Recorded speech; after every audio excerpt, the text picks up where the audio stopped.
Prendiamo quindi in considerazione un altro esempio, sempre utilizzando il metodo di Kotov. Ripeto che il metodo di Kotov dice di analizzare ogni singola candidata una per una, quindi analizzi una candidata fino in fondo, decidi se è buona o cattiva e gli dai, che ne so, magari anche un numero da 1 a 10 in quanto è efficace quella candidata.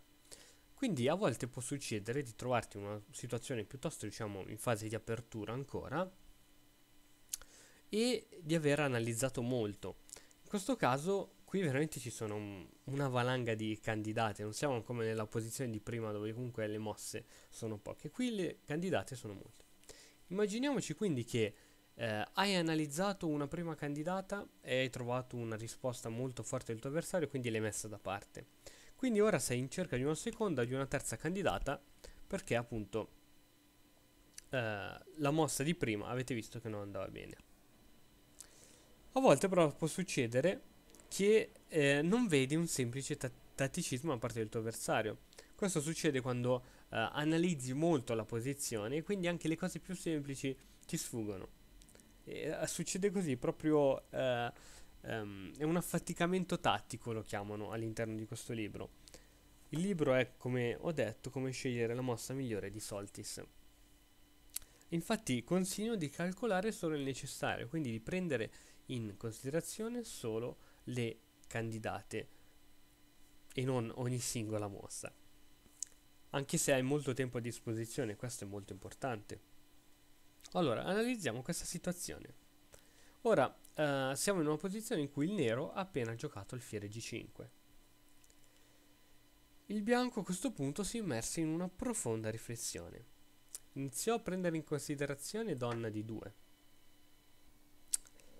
e dopo un eventuale alfiere per E3 ha notato che la migliore non è donna E3 ma pedone per F3.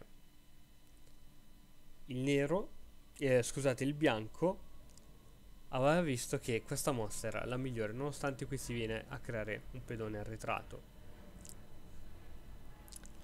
Il nero infatti, perché il bianco gioca questa mossa? Perché il nero infatti rimarrebbe con un alfiere cattivo e il bianco potrebbe continuare poi a svilupparsi attraverso l'arrocco lungo e poi un attacco sull'ala di re. Ecco, questa era una candidata analizzata dal bianco. Ma analizzò anche alfiere per G5. Dopodiché donna G5 aveva sempre analizzato che dopo F4 la donna si sarebbe dovuta ritirare, poi cavallo G2, scusate, cavallo G1 sarebbe ritornato poi in posizione di partenza, F3 e in E5 andando a prendere questo fortissimo avamposto. Per esempio, facciamo una cosa del genere, mosse a caso, cavallo F3 e infine qualsiasi mossa e poi cavallo E5. Questo era quello che aveva considerato il bianco. Tuttavia, questo succede veramente a chiunque di noi. Capita che a furia di analizzare non vedi delle sviste semplicissime. Infatti, a questo punto il bianco giocò, decise per la seconda candidata, ovvero quella poi di muovere il cavallo fino a piazzarlo in E5. Alfiere per G5, donna per G5. A questo punto si accorse però che la donna punta sul pedone G2, che non è protetto. Ora arroccare e poi giocare F4 sarebbe molto rischioso, però ha visto che non si può più fare il piano che diceva lui, F4, la donna si sposta, cavallo G1, eccetera, perché c'è qualcosa che non va rispetto a quello che aveva calcolato. E questi veramente sono grandi maestri, figuriamoci che cosa ci succede a noi.